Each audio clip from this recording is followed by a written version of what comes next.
دیر کر دیا ہیں. تو بہترین تقریر ابھی آپ نے سماعت فرمائی اور بڑے سکون کے ساتھ آپ نے غدیر کا تذکرہ سنا. میں آپ کی خدمت میں عرض کروں گا یہاں تو ماشاءاللہ مومنین بیٹھے ہوئے ہیں, یہ خاموش رہیں غدیر کے ذکر پر تو تعجب ہے, اس لیے کہ غدیر کا مسئلہ وہ ہے جہاں منافقین بھی بخن بخن کر رہے ہیں.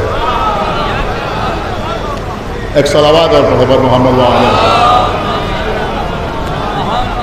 میں سوچ رہا تھا کہ اس وقت تقریر میں کس بات کا تذکرہ کروں, اس لیے کہ غدیر کے تمام اجزاء ہیں, تمام غدیر کے ارکان ہیں جن پر آپ سے گفتگو کی جا سکتی ہے.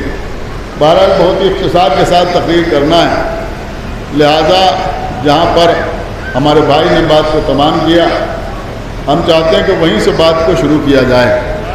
ابھی آپ نے سنا کہ جب پیغمبر اسلام نے غدیر کے میدان میں عرشہ ممبر پر بیٹھ کر اور اس ممبر کے عرشے پر بیٹھ کر جس کو پالان شتر سے بنایا گیا تھا, مولا علی کو اپنے دونوں ہاتھوں پر اٹھا کے فرمایا من کن تو مولا ہو فہذا علی بن مولا. تو ابھی آپ نے سنا کہ پھر مولا علی کے سر پر رسول اللہ نے گلابی رنگ کا امامہ باندھا.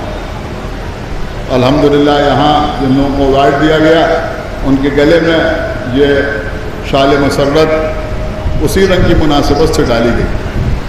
غدیر میں خود پیغمبر نے چاہے وہ رنگوں کا انتخاب ہو یا لفظوں کا انتخاب ہو اس سے مسرت کا اظہار فرمایا.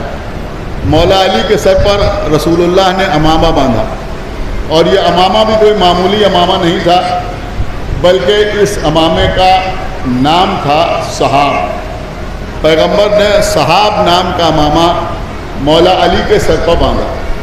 دیکھیں قبلہ صرف امامہ باندھا نہیں, آئیے آج اسی کا تذکرہ ہو جائے اور اسی پر تقریر تمام ہو جائے. صرف صحاب یعنی امامہ, بہت توجہ کے ساتھ آپ حضرات بھی سماعت فرمائیں, ہو سکتا ہے کوئی بات آپ تک پہنچ جائے.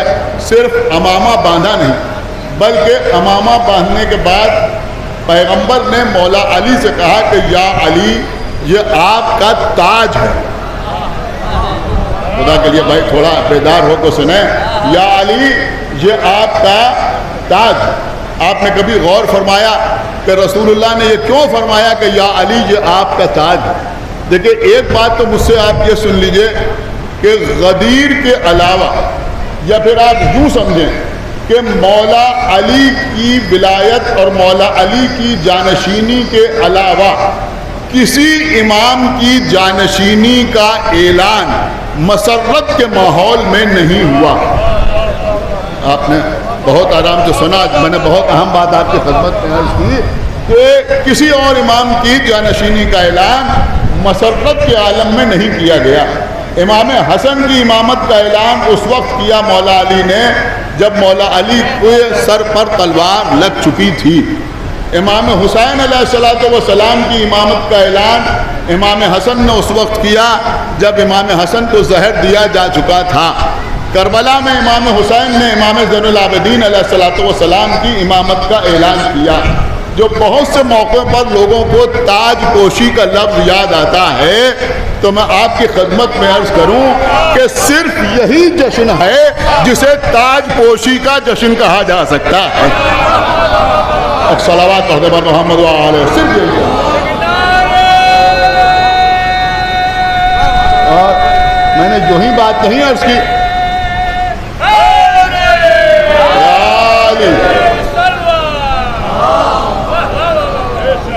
بلکہ رسول اللہ نے جب مولا علی کے سر پہ امامہ باندھا تو یہ فرمایا کہ یا علی یہ آپ کا تاج ہے.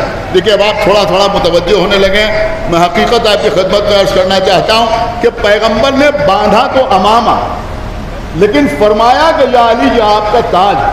جو مولانا تفسیر صاحب بیٹھے ہوئے ہیں ان کے سر پہ امامہ ہے, اس کو کوئی تاج نہیں کہے گا. تاج اور ہوتا ہے, امامہ اور ہوتا ہے. بہت توجہ آپ حضرات کی.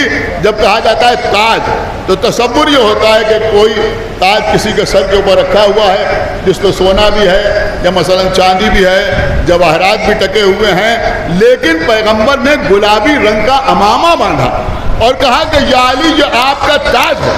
آپ بات کو سمجھے یا نہیں سمجھے؟ دیکھیں قبلہ مسئلہ یہ ہے کہ آج مسلمانوں کے بہت سے گروہ غدیر کا تذکرہ کرتے ہیں اور جھوم جھوم کے کرتے ہیں. آپ سمجھ رہے ہیں یہ قوالی کیا ہوتی ہے؟ قوال کسے کہتے ہیں؟ جو کسی قول کو دہرائے اسے کہتے ہیں قوال. جو کسی قول کی تکرار کرے، سنیں، جو کسی قول کی تکرار کرے اسے کہتے ہیں قوال. کسی پڑھے لکھے قوال سے پوچھئے، بہت توجہ، کسی پڑھے لکھے قوال سے پوچھئے کہ تم قوال کیوں کہلاتے ہو؟ وہ کون سا قول ہے جس کی تکرار کی وجہ سے تم قوال کہلاتے ہو؟ تو اس کے علاوہ اس کے پاس کوئی جواب نہ ہوگا کہ وہ قول ہے من کنت مولا ہو فہذا علی مولا. وہ قول ہے من کنت مولا ہو فہذا علی مولا، جس کا میں مولا ہوں اس کا یہ علی مولا ہے. تو رسول اللہ کا یہی قول تکرار کے ساتھ اپنی زبان سے ادا کرنے کی وجہ سے وہ قوال کہلاتے ہیں. اب اس کے بعد جو کلام بھی لوگوں کی خدمت میں وہ پیش کریں. لیکن میں دوسری بات آپ کی خدمت میں عرض کر رہا ہوں کہ یہ من کنتو مولا ہو فہذا علی مولا، یہ حدیث دوسرے بھی بیان کرتے ہوئے آپ کو نظر آ جائیں گے. غدیر کا تذکرہ اور لوگوں کے یہاں بھی نظر آ جائے گا، لیکن کیونکہ غدیر میں انہوں نے بخن بخن تو کہا، لیکن بعد میں سقیفہ میں غدیر کے عہد کو توڑ دیا. سنیں میری بات، غدیر کے عہد کو توڑ دیا، لہذا اب بچنے کا راستہ یہ نکالا گیا کہ غدیر میں جو اعلان ولایت ہوا تھا وہ روحانی ولایت ہے، اس کا حکومت سے کوئی تعلق نہیں ہے. آپ شاید غور نہیں کر رہے ہیں، وہ روحانی ولایت ہے، اس کا حکومت سے کوئی تعلق نہیں. سنیے مجھے ایسا بڑی اہم بات میں عرض کر رہا ہوں، اس کا حکومت سے کوئی تعلق نہیں ہے بلکہ وہ روحانی ولایت ہے.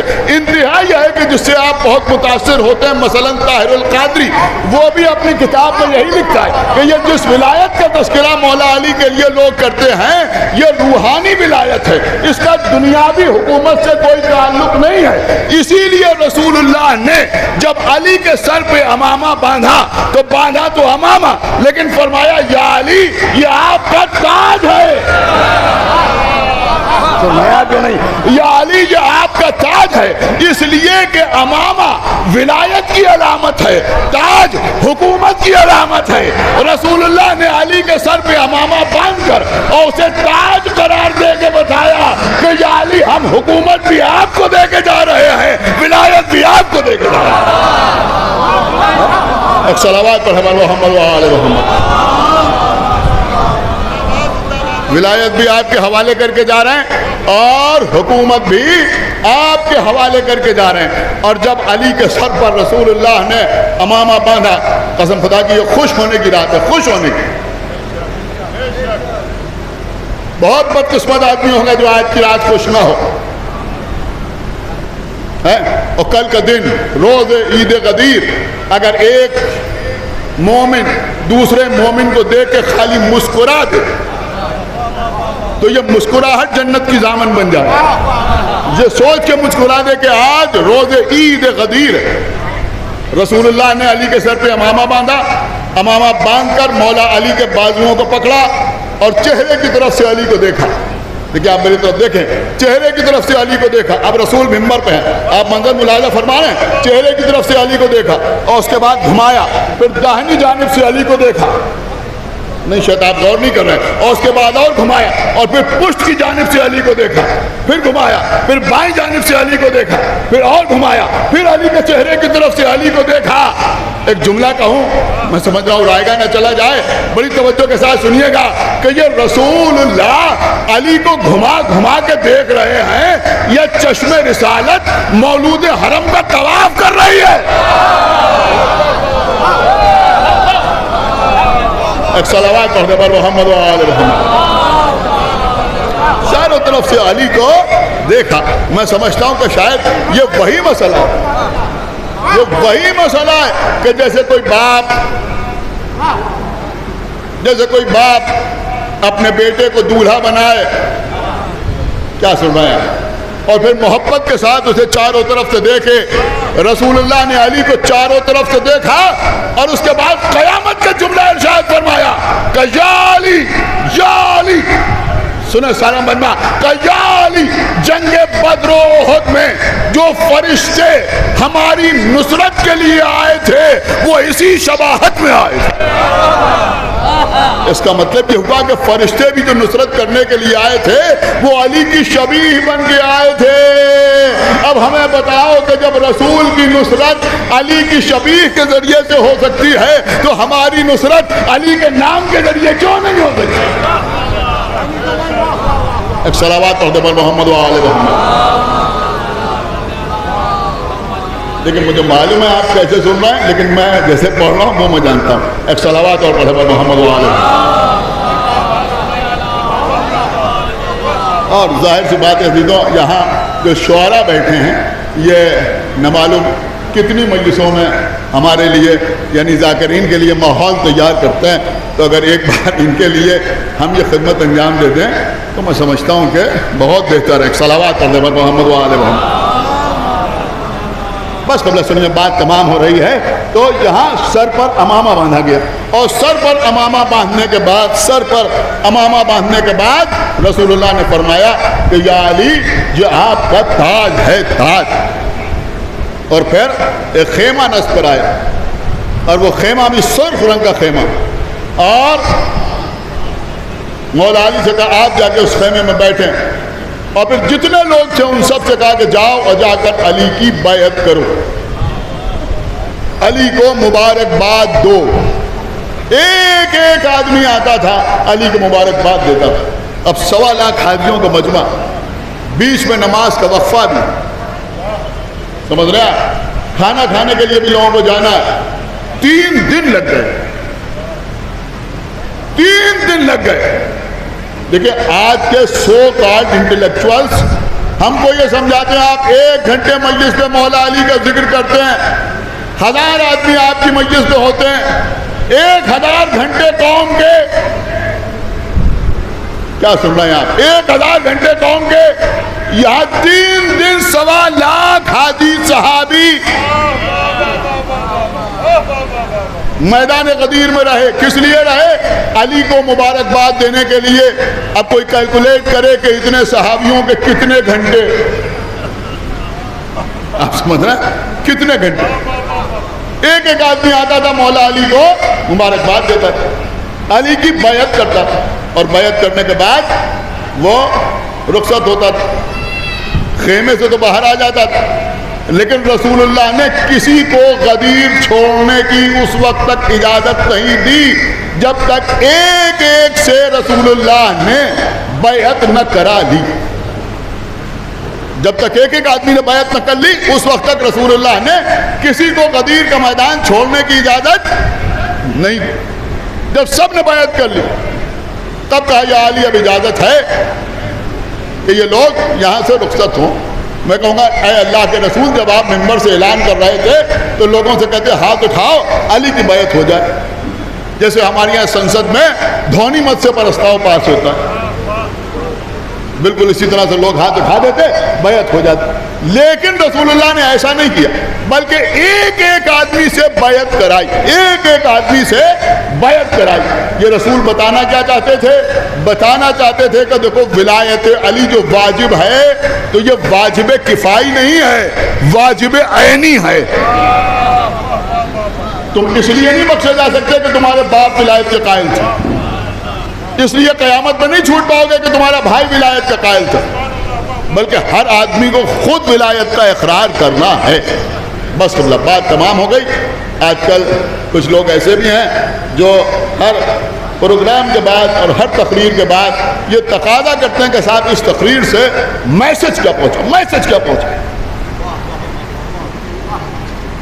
یعنی کچھ لوگوں کو جب آل محمد کا تذکرہ ہوتا ہے تو میسج بہت سمجھ میں آتا ہے. عید کی سوئیوں میں میسج نظر نہیں آتا.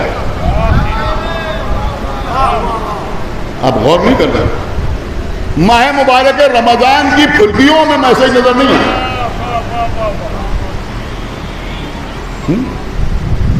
عید الاضحیٰ کی گوشت میں میسج نظر نہیں آتا. ادھر اہل بیت کا تذکرہ ہوا، میں نے کہا صاحب میسج میسج میسج. آپ سمجھے؟ میسج کا مطلب یہ ہوتا ہے کہ صاحب انہوں نے 1 گھنٹے تقریر کی اور مولا علی کا نام نہیں لیا،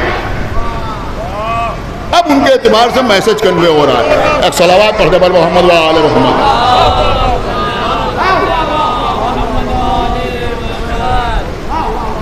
بھیا ایسے نہیں محفل ہو، پیچھے تک تمام حضرات دونوں ہاتھ اٹھا کر بغیر اپنے اسٹیٹس سمبل کا خیال کرتے ہوئے دونوں ہاتھ اٹھائیں۔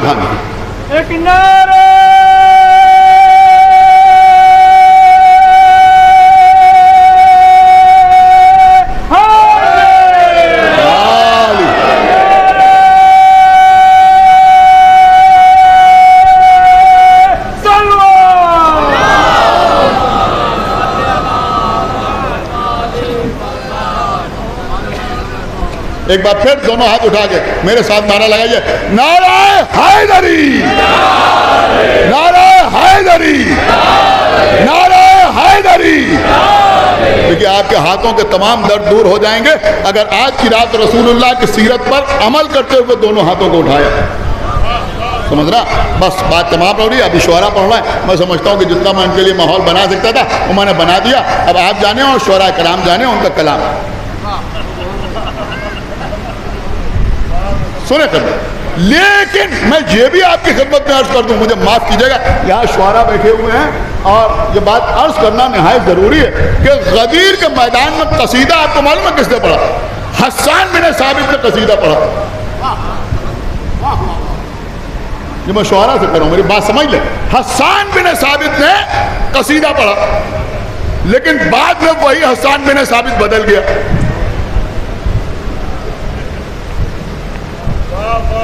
کچھ آپ غور کر رہے ہیں؟ بھول گیا غدیر کا وعدہ۔ اسی لیے رسول اللہ نے فرمایا کہ جب تک تم ہماری نصرت کرو گے روح القدس تمہاری تائید کریں گے، جب تک۔ اس کا مطلب یہ ہوا کہ قابل قدر شاعر وہی ہے جس کا جو عقیدہ ہو وہی قصیدہ ہو۔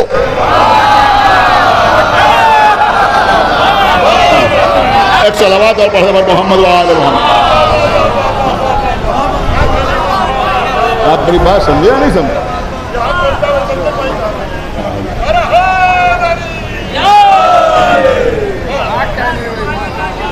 ایک صلوات اور پڑھتے پر محمد و آل محمد۔ جو عقیدہ ہو وہی قصیدہ، جو عقیدہ ہو وہی قصیدہ۔ ہم چاہتے ہیں جتنے شعراء آئیں وہ ہمارے مزاج کے اعتبار سے شعر نہ پڑھیں، اپنے مزاج کے اعتبار سے شعر پڑھیں۔ ایک صلوات اور پڑھیں پر محمد و آل محمد۔ بات بہت ضروری ہے جو میں نے آپ کی خدمت میں عرض کی، لیکن ہم بھی سارے ہندوستان میں گھومتے ہیں۔ ایک صلوات اور پڑھیں پر محمد و آل محمد۔ اپنے مزاج کے اعتبار سے اشعار پڑھیں، اپنے مزاج کے اعتبار سے، اور اس کے بعد دیکھیں کہ کس طرح سے لوگ رسپانس کرتے ہیں، کس طرح سے لوگ ان کی بات سنتے ہیں۔ ہم بھی اپنے مزاج کے اعتبار سے شعر پڑھتے ہیں، اپنے مزاج کے اعتبار سے تقریر کر رہے ہیں۔ تو لوگ کہتے ہیں صاحب، اور جو ہمارا مزاج ہے الحمدللہ وہی آپ کا مزاج اور وہی اسٹیج پر بیٹھے ہوئے تمام حضرات کا مزاج۔ سمجھ رہا؟ وقت ہوتا تو میں شعراء کے اوپر بھی تقریر کرتا، کچھ باتیں آپ کی خدمت میں عرض کرتا، لیکن بس عزیزوں بات کو تمام کر رہا ہوں تو میں عرض کر رہا ہوں کہ لوگ پوچھتے ہیں کیا میسج کیا غدیر سے میسج کیا ملا؟ اب میں عرض کروں کہ یہ روشنی جو ہو رہی ہے یہ میسج نہیں، یہ مجمع جو بیٹھا ہوا ہے یہ میسج نہیں، یہ جو انعامات رکھے ہوئے ہیں آپ کو خوش کرنے کے لیے، ظاہر سی بات ہے مومنین کو خوش کرنا سب سے بڑی عبادت ہے، یہ میسج نہیں، آپ کی واہ واہ میسج نہیں، نعرے میسج نہیں۔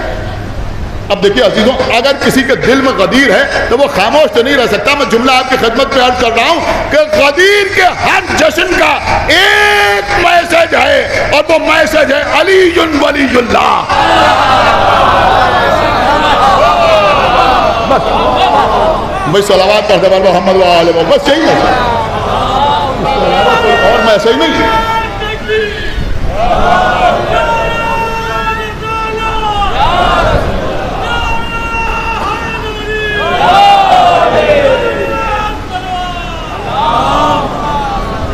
دیکھیے آج کی رات تو یہ نعرہ لگانا ہی لگانا ہے.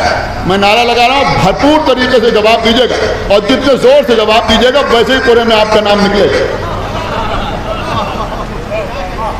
نعرہ میں لگا رہا ہوں, جواب آپ دیجیے. کہ آپ مکمل طور پر میری طرف متوجہ ہو جائیں. میں نعرہ لگاؤں نا, نعرہ ولایت, نعرہ ولایت, نعرہ ولایت. بس عزیزو, تو یہ ہے علی ولی اللہ, یہ ہے علی ولی اللہ. اب اس رات میں ایک بات بھی کہہ دوں آپ کی خدمت میں.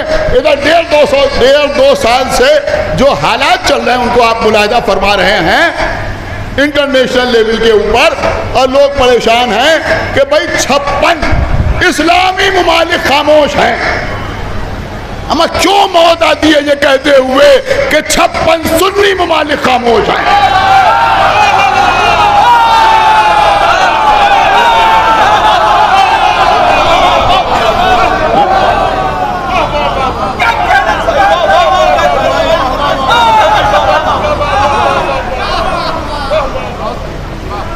کیوں موت آتا ہے؟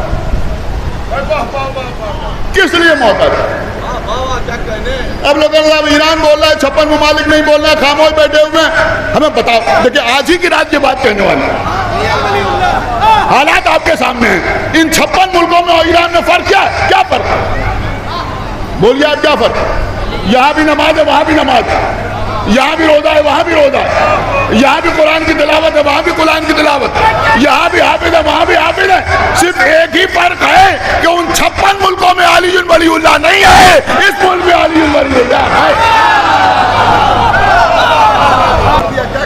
بس قبلہ, میں سمجھتا ہوں کہ اگر روز عید قدیر علی ولی اللہ سمجھ میں نہ آئے تو پھر علی ولی اللہ کب سمجھ میں آئے گا؟ کب سمجھ میں آئے گا؟ خطیب اکبر مولانا مرزا محمد اظہر صاحب قبلہ, میں نے ان سے سنا, ان کے فرزند یہاں تشریف فرمائے. وہ فرماتے تھے کہ رسول اللہ حدیث ارشاد فرما رہے تھے, ہم نیچے بیٹھے کلمہ پڑھ رہے تھے. نبی نے کہا اللہ مولایا, ہم نے کہا لا الہ الا اللہ. نبی نے کہا وانا مولا المومنین, ہم نے کہا محمد رسول اللہ. نبی نے کہا من کنت مولا ہو فہذا علی المولا, ہم نے کہا علی ولی اللہ. اور اس کے بعد وہ بڑا خوبصورت سا جملہ کہتے تھے. وہ کہتے تھے کہ جب کوئی آرگومنٹ ہوتا ہے, کوئی تحریر لکھی جاتی ہے, تو وہ سند کے طور پر اسی وقت کام آتی ہے جب اس کے نیچے حکومت کی مہر لگی ہوئی ہو, عدالت کی مہر لگی ہوئی ہو. وہ کہتے تھے کہ بھائی ہم نے نیچے کلمہ پڑھا لا الہ الا اللہ محمد رسول اللہ علی ولی اللہ. قرآن نے آ کے مہر لگا دی الیوم اکملت لکم دینکم واتممت علیکم نعمتی ورضیت لکم الاسلام دینا. آج کے دن ہم نے دین کو کامل کر دیا اور نعمتوں کو تم پر تمام کر دیا. اور آج اللہ اسلام سے راضی ہو گیا.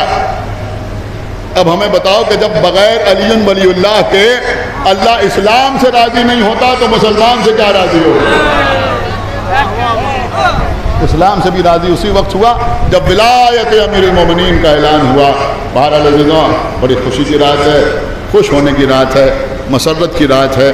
میں نے اگر ایک آدھ جملہ ایسا کہہ دیا جو آپ کو لگے کہ بہرحال ادب کے خلاف بھی تھا, تو فقط مقصد یہ ہے کہ آج کی رات آپ خوش ہوں, خوش ہونے کی رات ہے, مسکرانے کی رات ہے. میں سمجھتا ہوں کہ جہاں بہت سے نعرے دیے جاتے ہیں, کل اپنے واٹس ایپ پر, فیس بک پر آپ یہ بھی لکھ کے لگا سکتے ہیں مسکرائیے اس لیے کہ آج عید غدیر. بس مسکرائیے کہ آج عید غدیر. اور یہ سمجھ لیجئے کہ آپ کی مسکراہٹ نہ معلوم کتنوں کو جہنم واصل کر دے گی. یعنی عید غدیر میں آپ کی مسکراہٹ نہ معلوم کتنے دلوں پر خنجر چلا دی, کتنوں کے کلیجے بھن جائیں گے. اچھی بات کہی بھائی باقر مشہدی نے کہ وہ بقرعید کا دن تھا جب لوگوں کے گھروں میں کلیجی بھن رہی تھی.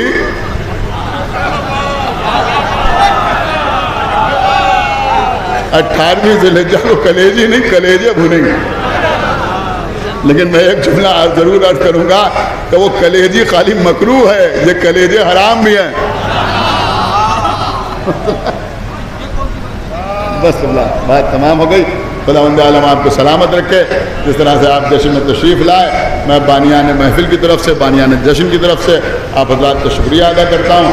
خداوند عالم آپ کو ہر عارضی اور سماوی بلا سے محفوظ رکھے، اور جتنے شعراء یہاں بیٹھے ہوئے ہیں خداوند عالم ان کی خدمت کو بھی قبول کرے، اور آپ حضرات بھی ان سے کلام بھی سماعت فرمائیں، اور کلام سماعت فرمانے کے ساتھ ساتھ ان کی حوصلہ افزائی بھی کریں، خاموش نہ بیٹھیں، اس لیے کہ آپ کے بولنے سے معلوم ہوتا ہے کہ دل میں کیا ہے. سمجھنا؟